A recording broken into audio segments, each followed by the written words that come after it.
wondered about that exact moment, the moment Elsa realized she wasn't just a princess but something more. We all know the story of the Snow Queen, of the eternal winter and the sisterly love that thawed a frozen heart. But let's rewind, let's go back further, to a time before the gates were closed, before the gloves, before the fear. Let's imagine the very first time the magic appeared. Picture this, Arundel bathed in the soft golden light of late autumn. The leaves are a riot of red and gold, and the air carries a crisp chill that promises the coming winter.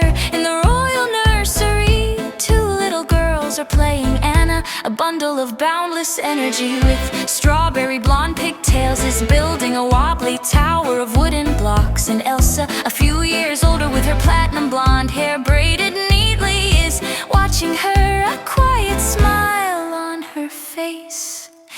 The room is warm, a fire crackles in the hearth. But for Elsa, there's a strange, persistent coolness humming just beneath her skin. She doesn't have a name for it yet, it's just there. Sometimes when she's very happy, it feels like tiny bubbling springs. When she's sad, it's like a cold, heavy stone in her stomach. Today she's happy. Anna has just placed the final lopsided block on her tower, and she claps her hands in delight. Look, Elsa, it's the tallest tower in the whole kingdom.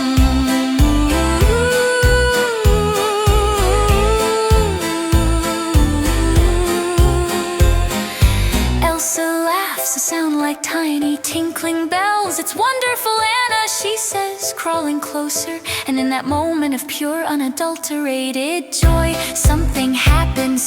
The coolness in her fingertips, the happy bubbling energy, it needs to go somewhere. She reaches out to gently pat the top block, a gesture of sisterly pride.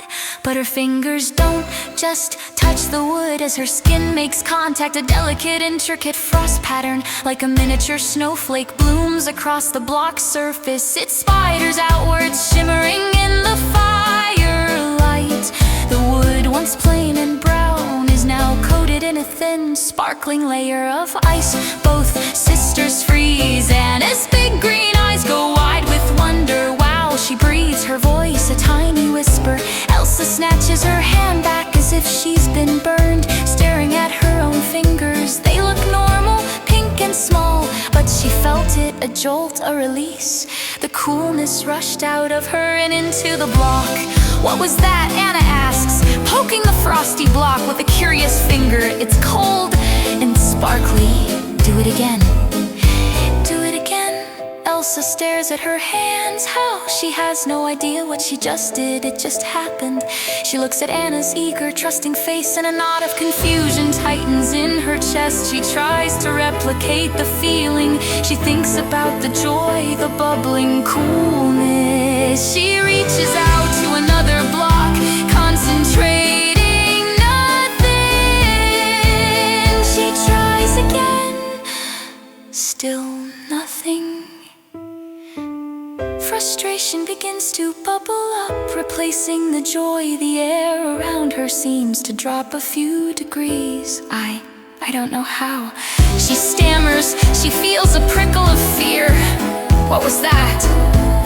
What's wrong with me? Seeing her sister's distress, Anna's face falls. Oh, that's okay. But then her eyes light up again. Maybe it's magic, like in the storybooks. Maybe you're a fairy princess. A fairy princess. The idea is both thrilling and terrifying. Elsa looks at her hands again. Then at the single frosted block in the middle of the warm nursery. The fire crackles, oblivious. The world outside is just as it was a moment ago. But for Elsa, everything has changed. This isn't just a cold feeling anymore. It has a shape. It has a power. It's real. And as she looks at the impossible, beautiful, and frightening Frost, she has her first secret. She has magic. And for the very first time, crouched on the floor of the royal nursery, little Elsa is truly, deeply afraid. This was the beginning, not of a fairy tale, but of a long, cold, and lonely journey of discovery. The moment a princess found out she was a queen of a very different and very dangerous kind.